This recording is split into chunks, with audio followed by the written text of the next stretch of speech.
지휘자가 좀 바뀌었지요. 네, 그러니까 분위기가 다르지요. 네, 하나님께서는 사람들에게 다양한 재능을 주시고 또 다양한 분위기를 허락하신다 하는 생각을 갖습니다. 다 똑같으면은 재미가 없겠지요. 네, 다양한 분들이 또 하나님께 영광을 돌리게 되어서 감사하고 또 하나님께 영광을 올려드립니다. 자, 이 시간에는 너희는 그럴 수 없느니라 라고 하는 제목으로 잠시 말씀을 나누겠습니다. 먼저 마태복음 20장 25절부터 28절까지를 제가 봉독하겠습니다. 예수께서 제자들을 불러다가 이르시되 이방인의 집권자들이 그들을 임의로 주관하고 그 고관들이 그들에게 권세를 부리는 줄을 너희가 알거니와 너희 중에는 그렇지 않아야 하나니 너희 중에 누구든지 크고자 하는 자는 너희를 섬기는 자가 되고 너희 중에 누구든지 으뜸이 되고자 하는 자는 너희의 종이 되어야 하리라. 인자가 온 것은 섬김을 받으려 함이 아니라 도리어 섬기려 하고 자기 목숨을 많은 사람의 대속물로 주려 함이니라. 아멘. 어느 날 야고보와 요한의 어머니가 예수님께 와서 정중하게 부탁을 드립니다. 주님, 언젠가 훗날 영광의 자리에 오르시거든 하나들은 오른쪽에 하나들은 왼쪽에 앉게 하여 주십시오. 그러면서 예수님 손을 꼭 잡으면서 성경에는 없지만 뭔가 보따리를 하나 딱 갖다 드리면서 눈을 실컷 이렇게 잉크하면서 까맣으라고 생각이 됩니다. 그랬더니 다른 제자들이 어떻게 합니까? 24절에 열 제자가 그 두 형제에 대하여 분히 여기거늘 열받았습니다. 대단히 기분이 나빴답니다. 질문입니다. 누가 나쁜 사람들입니까? 1번 요한과 야고보 애들이 나쁜 애들이다. 2번 누가요? 조용히 가서 촌지 갖다 주는 엄마가 나쁜 애다. 나쁜 사람이다. 3번 그 모습 바라보고 열받아서 화내고 있는 제자들이 나쁜 애들이다. 자, 1번, 2번, 3번 누굽니까? 1, 2, 3번 다죠. 맞습니까? 결론은요, 예수님 외에 세 종류 사람들이 다 같은 마음입니다. 이기적이고 교만하고 그 자리에 누가 앉아야 되는데 지금 서로 앉고 싶어서 야단인 모습들 아니겠습니까? 그래서 예수님께서 그들에게 말씀하십니다. 이방인의 집권자들이 그들을 임의로 주관하고 그 고관들이 그들에게 권세를 부리는 줄을 너희가 알거니와 너희들 알지? 높은 자리에 올라가고 권세 잡고 집권하면 누르고 마음대로 명령하고 자기 마음대로 하고 싶어 하는 것들, 그거는 이방인들이 하고 싶어 하는 거야. 그리고는 말씀하기를 너희 중에는 그렇지 않아야 하나니. 공동 번역에는 좀 더 쉽게 설명해 놨습니다. 너희는 그럴 수 없느니라.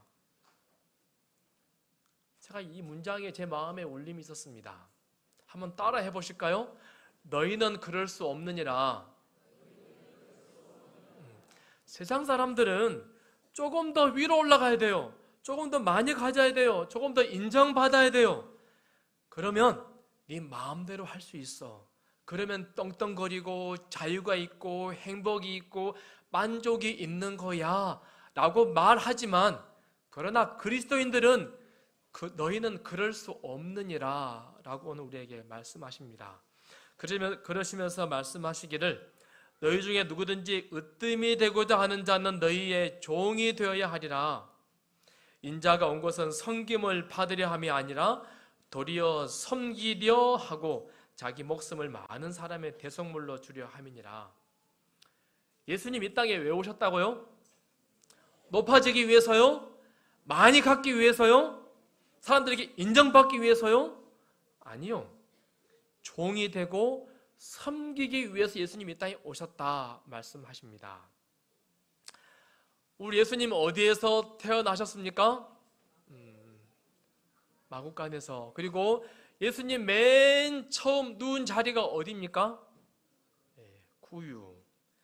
예수님을 가장 먼저 방문하고 예수님을 알아본 사람들이 누굽니까? 동방박사입니까? 목동들입니까? 목동들이 먼저 왔습니다. 그리고는 구유에 누워있는 예수님을 그들이 바라봅니다. 성경은 말하기를요, 그날 예수님이 태어나고 난 다음 날일까요? 거의 같은 시간에 저기 동네에 하늘에 별로서 예수님이 천사들이 등장해서는 이렇게 말합니다. 창조주 하나님, 메시아, 하나님의 아들이 태어나셨다. 그러면서 말하기를 오늘 다윗의 동네에 너희를 위하여 구주가 나셨으니 곧 그리스도 주시니라. 너희가 가서 강보에 쌓여 구유에 뉘어 있는 아기를 보리니 이것이 너희에게 표적이니라 하니라 하더니 5,000년을 기다린 이 세상에 하나님이 오셨답니다. 하나님의 아들이 오셨대요. 근데 이분이 하나님의 아들이다 라고 하는 표적이 뭐라고요? 황금 면류관을 쓰고 있는 아기? 환한 빛으로 두르고 있는 그런 아이? 금호를 들고 있는? 그거 아니에요. 뭐가 하나님의 아들의 표적이라고요? 구유에 누워있는, 우리 예수님의 탄생하는 모습을 그려주는 화가들 보면은요, 환하게 광채가 나고 예쁜 옷 입고 아주 온화한 모습 다 그렇게 보여집니다. 아주 감성적으로 그림들이 그려져 있습니다. 그런데요, 이게 4D, 3D가 된다면 무슨 냄새가 나요? 말똥 냄새, 돛똥 냄새, 아주 찌든 염소똥 냄새, 찌른내 풍기는 정말 지저분하고 오염되고 쾌쾌한 그런 곳에 예수님이 태어나신 겁니다. 다시요. 하나님의 아들이 오셨는데 하나님의 아들이라고 하는 표적, 사인이 뭐라고요? 구유에 지저분하고 더러운 곳에 누워있는 지지리도 가난한 부부가 낳은 그 아이, 예수님이시다. 하나님의 아들의 표징이다. 사인이다. 라고 지금 이야기하는 것입니다. 그리고 예수님께서 이 세상을 사시고 마지막 십자가를 지기 위하여 예루살렘으로 들어가십니다. 뭐 타고 들어가십니까? 정확히 뭐예요? 이거 빨간색 해놨는데 나귀 새끼. 그냥 나귀가 아니고요, 한 번도 타보지 못한 나귀 새끼를 타고 들어갔다 그래요. 그 모습이 참 근사했을까요? 우스꽝스러웠을까요? 여러분, 나귀 새끼 타봤습니까? 나귀는요, 서민들이 물건 나를 때 쓰는 마차 같은 짐 실는 도구입니다. 가끔 사람이 타는데요, 고위 관료들이 거기 탑니까? 아니면 가난한 사람들, 종들이 탑니까? 그저 그런 사람들이 타고 가면 굉장히 우스꽝스러운, 예수님은 이 땅의 삶을 다 마치시고 마지막 십자가를 지기 위해서 예루살렘 성을 들어가실 때 나귀 새끼를 타고 들어가셨다라고 소개합니다. 왜 나귀 새끼를 타셨습니까? 스가랴 9장 9절, 그는 공의로우시며 구원을 베푸시며 겸손하여서 나귀를 타시나니 나귀의 작은 것 곧 나귀 새끼니라. 나귀 새끼를 타셨어요. 예수님의 겸손의 모습을 소개합니다. 예수님은 종이다. 섬기기 위해서 왔다. 한낱 짐 같은 존재이다. 남들이 알아주지 않는 그런 존재이다 라고 하는 모습을 보여주기 위해서 굳이 나귀를 타고 입성하셨습니다. 그리고 나서 예루살렘 들어가셔서 무슨 일을 하십니까? 종의 일을 하십니다. 사람들의 발을 씻기십니다. 물을 떠가지고 와서 무릎을 꿇고 엎드리시고 가장 지저분한 그 발을 깨끗하게 씻겼습니다. 세상 사람들은 누군가가 그렇게 하면 바보라고 하고 무시합니다. 누가 나더러 그렇게 하라고 하면 기분이 나쁘고 자존심이 상당히 상합니다. 그러나 예수님은 너희는 그럴 수 없느니라. 라고 말씀하십니다. 그리고는 겸손하게 하늘 보좌를 버리시고 천천만만의 천사들의 그 영광스러운 노래를 마다하고 오셔서 종으로서 그렇게 사셨습니다. 우리가 믿는 하나님입니다. 우리 보고 그렇게 살아라라고 말씀하시는 예수님의 모습인 것입니다. 저는 이 문장이 참 마음에 듭니다. 그리스도의 전생에는 무아, 자기 자신을 잊어버리는 것이죠. 자기가 없는 것입니다. 무아의 봉사의 생애였다. 섬김을 받으려 함이 아니라 도리어 섬기려 한 것이 그분의 모든 행동의 교훈이었다. 예수님 이 땅에 왜 오셨습니까? 높아지기 위해서? 인정받기 위해서? 박수받기 위해서? 아니요. 그분의 전 생애는 무아의 봉사의 생애였다. 다 봉사하기 위해서 섬김을 받으려 함이 아니라 도리어 섬기려 한 것이 그분의 모든 행동의 교훈이었다. 휴밀리티, 겸손입니다. 근데요, 영어 단위의 겸손이라고 하는 말은 보통 우리 영어 단어는요, 고대 헬라어나 고대 라틴어가 근원이 되어서 영어가 만들어지잖아요. 그런데 고대 헬라어나 고대 라틴어에는요, 겸손이라는 단어가 없답니다. 원래 그런 단어는 존재하지 않았습니다. 천하게 사람들 밑에서 발을 씻어주고 그런 것이 고귀하게, 그 다음에 거룩하게 보여지는 것은 결코 있을 수 없는 일입니다. 그것은 경멸의 대상이고 천한 일이었습니다. 그런데 1세기가 되면서 예수님의 제자들이 기독교가 세상에 쫙 퍼지면서 겸손, 섬김, 이것이 굉장히 고귀한 것이다 라고 사람들에게 귀중한 덕목으로 그렇게 알려지게 되었다라고 하는 거예요. 그래서 겸손이라고 하는 단어가 만들어지는 것은요, 두 가지의 합성을 했답니다. 낮아짐 그리고 생각하기. 다르게 말하면 자신을 낮은 자로, 중요하지 않은 자로 생각하는 것을 겸손이라고 하는 말입니다. 다시요. 겸손을 다르게 말하면요, 자신을 낮은 자로, 중요하지 않은 자로 생각하는 것이랍니다. 자신을 누구로 생각하는 거요? 한자로 하면 뭐로 생각하는 것? 자신을 종이라고 생각하는 것을 겸손이라고 하는 것입니다. 우리가 흔히요, 겸손하면요, 초라한 옷을 입고 말석에 앉고 나 못해요, 나 안 됩니다, 나는 부족합니다. 그거 겸손 아닙니다. 겸손은 뭐라고요? 나를 뭐라고 생각하는 거? 종이라고 생각하는 게 겸손이라고 하는 것입니다. 이 중에 겸손한 사람이 있습니까? 나는 이 중에 종입니다 라고 말하는 분 계십니까? 그게 겸손입니다. 그래서 예수님께서는 이 땅에 오셔서 종이 되셨습니다. 예수님의 모습은 겸손이지요. 예수님의 품성은 겸손입니다.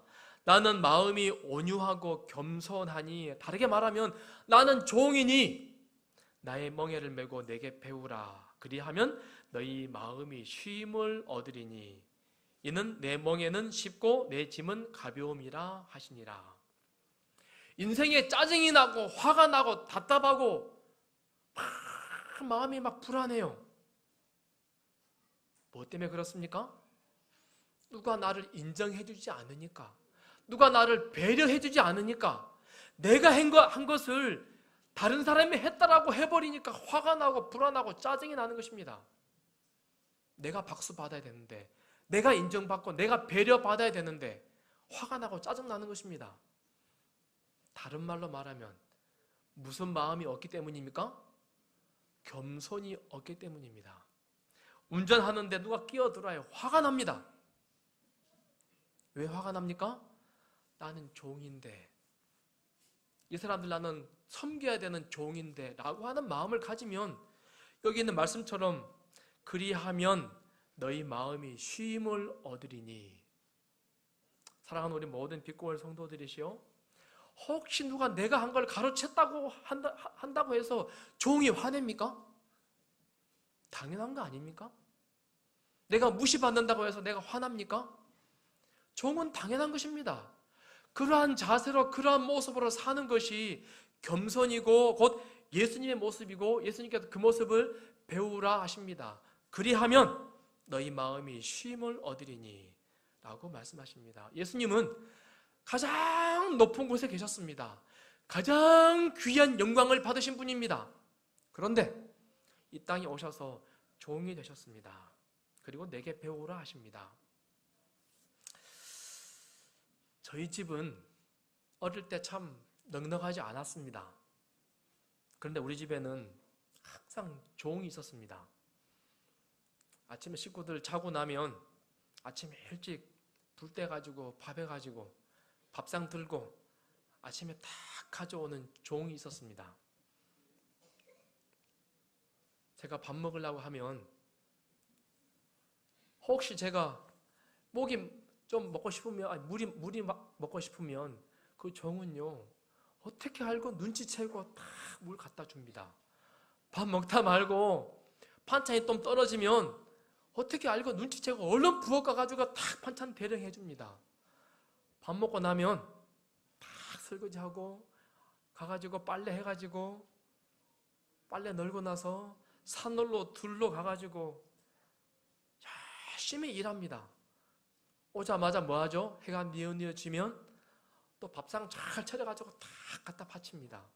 근데 그 종은요 단 한 번도 내가 한 것에 관한 돈 내놓으라고 품삯 주라고 월급 주라고 한 번도 한 적이 없어요. 제 기억으로 우리 집에 그 종은요 한 번도 짜증내거나 한 번도 화낸 적 없는 것 같아요. 우리가 너를 위해서 이렇게 봉사하고 이 종 노릇 하는데 이 종이 누굽니까? 어머니 아버지. 그런데요 우리 집에 그 종은요 옛날에 그때가 참 좋았다 그래요.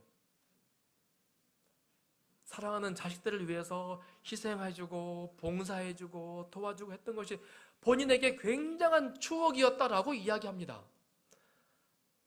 내가 그렇게 일한 것에 관해서 봉사한 것에 관해서 섬기고 희생한 것에 관해서 그거 돈 내느라고 한 번도 하지 않으세요. 여러분도 그 종이 있었습니까? 다 부자들이라서 종이 없으셨나 보네요. 우리 집엔 그런 종이 있었습니다. 저도 우리 집에서 종이 되려고 애를 써봅니다. 우리 애들에게 서비스하고 봉사하는 이놈들이 잘 모르는 것 같아요. 그런데 우리가 누군가의 헌신과 누군가가 우리에게 종으로서 그렇게 봉사하고 섬겨줬기 때문에 내가 지금 여기 건강하게 이렇게 그럴듯하게 사람 노릇하며 있는 것 아니겠습니까? 누군가가 우리를 향하여 종이 되고 봉사하고 대신 죽고 희생하고 모욕을 당했기 때문에 우리가 하늘을 바라보고 하늘로 갈 수 있는 길을 마련하도록 하신 것 아니겠습니까? 예수님은 우리에게 말씀하십니다. 나는 너희들의 종이다. 나는 너희들을 섬기기 위해서 왔다. 그러니 너희들도 나처럼 그렇게 하면 안 되겠니? 우리가 잘 아는 이야기입니다. 링컨이 어느 날 백악관에서 구두를 닦고 있었습니다. 링컨의 전공이 구두 닦기죠. 옛날에 구두 닦기 직업이었잖아요. 깨끗하게 닦고 있는데 비서가 왔습니다. 보니까 대통령이 구두를 닦고 있어요. 그렇지 않아도 주위 사람들이 시골뜨기가 대통령이 돼가지고 나라 꼴이 아니다고 막 그런 비난 소리를 많이 들었습니다. 속이 상했습니다. 카카, 대통령의 신분으로서 구두를 닦는 것은 옳지 않습니다. 다른 사람들이 뭐라고 보겠습니까? 얼른 빨리 그거 치우십시오. 링컨이 말합니다. 구두 닦는 일이 부끄러운 일인가? 세상에 천한 직업이란 없네. 다만 어떤 사람이 있을 뿐이에요? 천한 사람이 있을 뿐이지. 누군가 아래에서 봉사하는 것, 섬기는 것 천한 일입니까? 열심히 바닥을 밀고 닦고 쓰레기통 비우고 그 천한 일입니까? 천한 사람이 있을 뿐이다 라고 해요. 그런 것들에서 천하다고 하다면 세상에서 가장 천한 존재는 우리 예수님이십니다. 하늘 가장 높은 곳에 계셨는데 가장 낮은 인간이 되셔서도, 그것도 인간의 죄인의 취급을 받으면서 모욕을 받고 침을 뱉고 매를 맞고 죄인의 모습으로 빨개 벗겨져서 십자가에 달려 죽었습니다. 가장 천한 거 아닙니까? 그러나 그것이 천한 것입니까? 가장 고귀한 것 아니겠습니까? 가장 위대한 것입니다. 육지에 올라보니 숯불이 있는데 그 위에 생선이 놓였고 떡도 있더라. 예수님 지금 뭐 하고 있습니까? 생선하고 떡하고 굽고 있습니다. 예수님 지금 부활하셨습니다. 그리고 어쩌면 한밤 자고 두밤 자고 세밤 자고 하늘로 가셔야 됩니다. 백성들을 영의 양식을 지금 먹이시고 바쁘세요. 그런데요, 지금 뭐 하고 계세요? 불 떼고 있어요. 생선 굽고 있어요. 아마 매캐한 연기가 나오니까 얘들아 떡 먹자, 얘들아 생선 먹자. 왜 그거 하십니까 지금? 왜요? 우리에게 주시는 교훈이 무엇입니까? 어떻게 하면 하늘 가기 전에 조금이라도 더 사랑하는 제자들 먹여볼까? 그들 향해서 좀 더 봉사해볼까? 생각하시는 예수님의 그 마음의 사랑의 모습, 그런 표현 아니겠습니까? 방금 전에 153마리 물고기를 당신의 기적으로, 능력으로 잡히게 해가지고 배에 가득 실어줬습니다. 기적을 베푸시는 분이세요. 능력이 하나님이십니다. 그럼에도 불구하고 예수님은 떡을 굽고 생선을 굽고 후 불면서 얘들아 떡 먹자, 얘들아 생선 먹자. 예수님의 그런 모습 우리에게 지금 이야기하고 있는 것입니다. 계속해서 예수님은 봉사하십니다. 나는 지금 종으로서 살고 있다라고 하는 모습을 계속 보여주는 것입니다. 마가복음 10장 14절, 예수께서 보시고 부은히 여겨 이르시되, 예수님이 어느 날 대단히 화가 났습니다.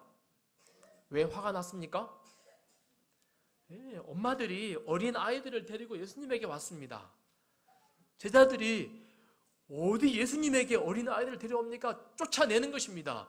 그 모습 보고 예수님이 지금 화를 내고 분을 내십니다. 제자들 나쁜 놈들입니까? 엄마들이 아이들 데리고 오면 쫓아내는 그런 사람들입니까? 제자들이? 아니요. 제자들이 왜 그랬습니까? 그날 아마도 예수님 식사하실 시간이었는지 모르겠습니다. 하루 종일 굶었습니다. 예수님 식사를 좀 하셔야 되는데 엄마들이 예수님 축복해 주라고 데려오는 것입니다. 좀 가세요. 예수님 식사하셔야 됩니다. 어쩌면 하루 종일 너무 피곤하셔가지고 예수님 좀 쉬셔야 되는 시간이에요. 그러나 예수님은 아무리 식사하실 시간이고 아무리 두 발 뻗고 조금 쉬셔야 되는 시간이라 할지라도 뭐 하기 원하세요? 당신께 오는 아이 엄마들, 아이들에게 축복해 주고자 하시는 것이 우리 예수님의 모습이라고 하는 것입니다. 다시 말하면 그분은 종이셨습니다. 어떻게 하면 조금이라도 바쁘고 피곤하고 힘들지만은 더 봉사해 볼까? 이것이 우리 예수님의 모습이고 그분의 삶이셨습니다. 십자가 위에서 예수님은 또 말씀하십니다. 여자여 보소서 아들이니이다 하시고 또 그 제자에게 이르시되 보라 내 어머니라 하신대. 고통 가운데 십자가에서 있는 순간에도 누구 걱정해요? 마리아, 예수님의 어머니 걱정합니다. 어떻게 하면 내가 이 여인을 잘 살도록 해볼까? 나 하늘로 가버린 다음에 이분 어떻게 하지? 계속해서 봉사하시고 섬기시는 예수님의 모습을 성경은 소개하고 있습니다. 빌립보 2장 6절에서 8절, 그는 근본 하나님의 본체시나 하나님과 동등됨을 취할 것으로 여기지 아니하시고 오히려 자기를 비워 종의 형체를 가지사 사람들과 같이 되셨고 사람의 모양으로 나타나사 자기를 낮추시고 죽기까지 복종하셨으니 곧 십자가에 죽으심이라. 우리 예수님은 이 땅에서 종으로 사셨습니다. 종의 형체를 가지셨습니다. 계속해서 자기를 낮추셨습니다. 예수님의 품성은 온유와 겸손이라고 하지요. 우리 사랑하는 성도들, 예수님의 그 겸손을, 그 종의 모습을 우리 모든 성도들이 깊이 마음에 새기고 닮아가는 우리가 되기를 간절히 소원합니다. 생애의 온갖 미천한 경험을 통하여 그분께서는 사람들과 함께 다니시되 왕으로서 충성을 요구하지 않으시고 오히려 다른 사람들에게 봉사하는 것을 사명으로 여기시는 자가 되기로 하셨다. 예수님 이 땅에 사명이 계셨는데 그건 뭐예요? 봉사하는 것. 자, 여러분 오늘 무슨 봉사를 하셨습니까?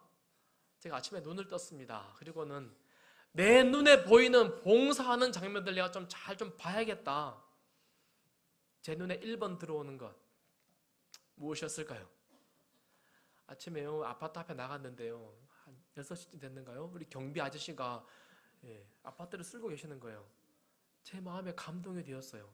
아파트 이 마당 쓰는 거 누구 몫입니까? 경비가 해야 되는 겁니까? 제가 잘 모르겠습니다. 여하튼간에 마당을 쓸고 있는 거, 이 아침에 봉사하고 있구나. 감동이었습니다. 조금 있으니까요 아파트 청소하시는 아주머니가 와서 또 엘리베이터랑 다 닦고 쓰는 거예요. 제 마음에 잔잔한 울림이 있더라고요. 근데 하루 종일 내가 좀 봉사하는 모습들, 남을 위해서 섬기는 모습을 내가 좀 찾아봐야겠다 하고 제가 눈을 뜨고 보고 있습니다. 오늘 아침에도 여러분들이 교회 와서 봉사하는 모습 보였습니다. 누구 모습이에요? 누구 모습? 예수님 모습. 나 못해요. 나 맨 뒤에 갈래요. 나는 부족해요. 이것이 겸손이 아니라 뭐가 겸손이라고요? 종으로서 생각하고 종으로서 행동하는 것, 그것이 겸손이랍니다. 요한복음의 주제는 예수님은 하나님의 아들이십니다가 요한복음의 주제입니다. 예수님 계속 하나님의 아들로서 기적을 행하십니다. 그런데요 구석구석에 하나님의 아들의 모습을 이렇게 소개하고 있습니다.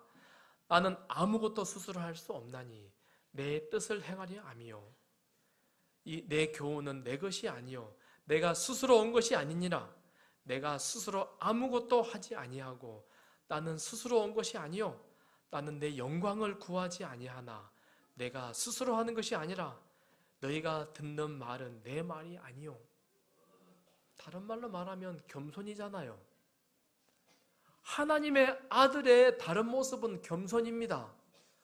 겸손의 다른 모습은 종입니다. 하나님의 아들은 겸손이고 종입니다. 우리 성도들이 이 모습을, 이 말씀을 공고히 마음에 깊이 새길 수 있게 되기를 간절히 바랍니다. 우리가 어디에 있든지 남의 유익을 위하여 실제적으로 자아를 희생하지 않는 한, 어디에 있든지 어떤 위치에 있든지 남의 유익을 위하여 실제적으로 자아를 희생하지 않는 한, 우리가 무엇을 공언하든지 간에 무엇이라고 말하든지 간에 우리는 그리스도인이 아니다. 겸손하게 살지 않는 자는 그리스도인이 아니랍니다. 말로만 겸손 말하는 사람은 그리스도인이 아니다라고 이야기합니다. 저는 아침에요, 우리 아침에 새벽기도 하고 나서 양궁장이나 혹은 근처 공원을 한 40분, 50분 늘 이렇게 도는데요. 참 그 도는 시간이 제 개인적으로 굉장히 행복한 시간입니다. 전에는 귀에다가 말씀을 놓고 이제 돌았는데 잘 안 들어와요.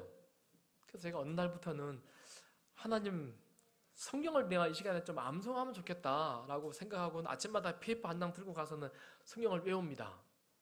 그런데 어제 그제 이 말씀을 외우는데요, 참 마음에 울림이 있고 감동이 있더라고요. 서로 돌아보아 사랑과 선행을 격려하며 모이기를 패하는 어떤 사람들의 습관과 같이 하지 말고 오직 권하여 그날이 가까움을 볼수록 더욱 그리하자. 흔히 우리는 이 말씀을 이야기할 때에 여러분 마지막 때가 가까이 왔으니 집회에 교회에 모이는 시간에 빠지지 말고 잘 오세요 라고 그렇게 우리 흔히 이야기합니다. 물론 맞는 말씀이죠. 우리 전도회 때요, 저녁 예배 150명, 160명 꽉 이렇게 차셨는데 그 다음 화요일 되니까요, 썰물 빠듯이 쫙 빠져버리고 몇 명 안 앉아 있는 거예요. 근다고 이럴 수 있는가? 내가 생각할 정도로. 여러분, 마지막 때에 히브리서가 말하기를 마지막이 가까이 올수록, 재림의 때가 가까이 올수록 어떻게 하라고요? 모이기를 패하는 어떤 사람들의 습관과 같이 하지 말고 오직 권하여, 여러분 저녁에 좀 모입시다라고 권하여 그날이 가까움을 볼수록 더욱 그리하자라고 지금 이야기합니다. 저녁 예배도 우리 안 빠지고 잘 오시면 참 좋겠습니다. 네. 그런데요, 제 마음에 감동이 있는 것은 그 앞부분입니다. 서로 돌아보아 사랑과 선행을 격려하며. 보세요. 마지막이 가까이 올수록, 예수님의 재림의 시간이 가까이 올수록 우리가 해야 하는 일이 있는데 뭐라고요? 서로 돌아보아, 이 사람 저 사람을 다 서로 돌아보아 사랑과 선행을 격려하며. 다시 말하면요, 당신 참 좋은 일 했습니다, 참 잘했습니다, 박수 쳐주고 칭찬해주고, 그런 일을 마지막이 가까이 올수록 더 많이 하라는 것입니다. 다시 말하면요, 누군가가 겸손하게 했거든, 누군가가 종으로서 그렇게 봉사하고 섬기고 헌신했거든, 참 잘했습니다 하고 격려해 주라는 것입니다. 우리 빛골 교회가 그러한 교회가 되면 참 좋겠습니다. 저는 개인적으로 제 개인 이야기 하는 거 참 좋아하지 않습니다. 그 다음에 우리 성도들 한 사람 이야기하면 누군가가 상처받고 그러더라고요. 참 제가 그래서 설교 시간에 그런 예화를 안 쓰려고 제가 애를 쓰는데요, 오늘 두 사람을 좀 이야기하고 싶습니다. 누구 이야기냐면요, 다 여러분 제가 다 칭찬해야 되지만은 우리 교회 남녀 수석 집사님들, 제가 볼 때마다 참 존경스럽고 참 사랑스럽고 감사합니다. 우리 문창문 집사님요, 어디 계신가요? 또 여기 안 계시죠 지금? 오늘 당번 아니에요. 근데 안 계셔요. 어디 계십니까? 어디 앉아 계신가요? 네. 저녁 예배 교회 오셔서도요, 예배 끝나면 그냥 집에 가면 되는데 꼭 부엌에 들어갔다 가세요. 집사님 가지 마세요. 우리 지난 안식일 날 다 정리해놓고 갔습니다. 가지 마세요. 그래도 뭐 해야 돼요? 제가 가봐야 돼요. 그냥 휙 둘러보고 가지 않고요, 보면 항상 딸그닥 딸그닥 한참 하고 내려가요. 뭐 하는 겁니까? 네. 어쨌든 간에 우리 교회에 혹시 불편한 일이 있지 않나 싶어가지고는요, 다 둘러보고 다니는 거예요. 아무리 정리 잘 해놨다고 해도 굳이 돌아보고 다니는 거예요. 집사님 참 감사합니다. 이게 겸손입니다. 이게 겸손이에요. 그거 뭐 하라고요? 서로 격려하라고요. 우리 오 집사님 어디 계신가요? 또 어디서 뭔 일 하고 계신지 모르겠습니다. 계신가요? 네. 우리 오 집사님도 마찬가지예요. 참 수석 집사라고 하는 역할이 뭔지요, 교회 구석구석 다 돌아보고 다녀요. 뭐가 망가진 게 없나, 뭐가 불편한 게 없나. 제가 혹시라도 집사님 이것 좀 문제가 있는데 하면요, 제 기억에 한 번도 뒤로 미루지 않고 바로 와서 탁 정리하는 모습 제가 참 많이 봅니다. 제 마음이 참 감동이에요. 이게 누구 모습이에요? 예수님의 모습입니다. 종입니다. 겸손입니다. 겸손이라 하는 것은요, 나 못합니다 빼는 게 겸손이 아니라 뭐라고요? 종입니다. 그 제가 해야 됩니다. 그 제 일입니다. 제가 섬기겠습니다. 예수님의 모습이 곧 그 모습입니다. 마지막이 가까이 올수록 그 모습을 우리가 더 많이 보여줄 수 있는 빛골 성도들이 되기를 간절히 소원합니다. 충무공 이순신에 관한 이야기들이 참 많은데 참 이 말씀 보고 참 감동이었습니다. 난중일기 가운데 이런 부분이 있습니다. 1595년 5월 29일 비바람이 그치지 않고 하루 종일 퍼부었다. 사직의 위령에 힘입어 겨우 조그마한 공로를 세웠는데, 우리나라가 일본에 계속 패하잖아요. 그런데 이순신이 어느 날 승리를 거두고 왕에게 우리가 이겼습니다 하고 장계를 올렸더니 임금의 총애와 영광이 너무 지나쳐서 분에 넘친다. 자기 일기장에 그렇게 적은 것입니다. 장수의 직책을 지닌 몸으로 티끌만한 공로도 바치지 못하였기에 입으로 교서를 읽자니 왕이 너 참 잘했다, 그거 읽자니 군인으로서 부끄러워 얼굴이 붉어졌다. 이분의 품성이 보이지 않습니까? 이게 뭐예요? 겸손 아닙니까? 나는 종이에요. 당연히 해야 될 것 했는데. 제가 이 부분을 읽으면서요, 우리가 하나님 앞에 이런 고백을 해야 하지 않을까라고 생각을 하게 됩니다. 하나님, 죄인인 나를 불러주셔서 참 감사합니다. 하나님, 내가 뭔데 나에게 이런 귀한 뒷분을 주셔서 참 감사합니다. 여러분, 그런 감사가 있습니까?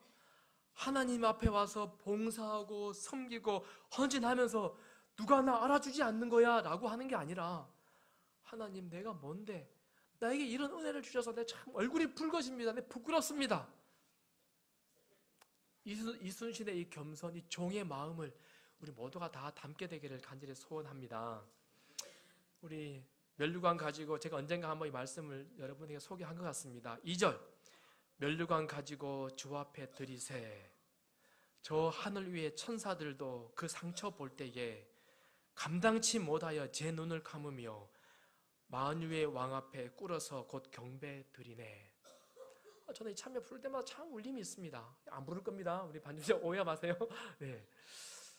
여러분, 참 감동이지 않습니까? 하늘나라에서요, 오늘도 천천만만의 천사들과 함께 하나님 앞에 사람들이 경배하고 예배합니다. 그런데요, 그 자리에 하늘 위의 천사들이 하나님의 손바닥에 이 상처를 보고서는요, 그들이요 감당치 못해서 눈 뜨고 하나님을 볼 수 없는 것입니다. 너무 부끄러운 거예요.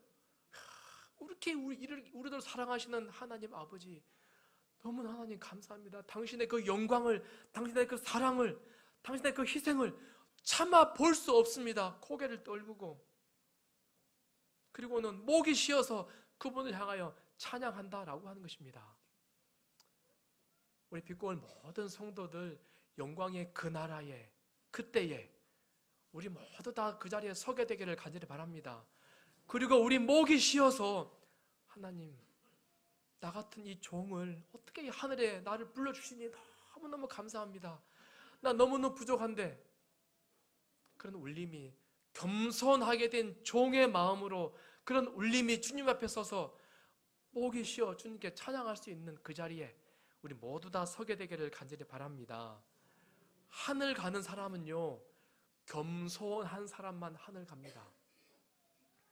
겸손한 자만이 그곳에 갑니다. 하나님, 부끄럽습니다. 내가 뭐라고. 그런 마음을 갖는 종의 마음으로 살았던 사람들만 하늘 갑니다. 우리 모든 성도들이 예수님의 그 겸손을, 종의 모습을 잘 닮아서 우리 삶 가운데 그대로 실천함으로 착하고 충성된 종아 하시는 그 음성을 다 듣게 되기를 간절히 바랍니다.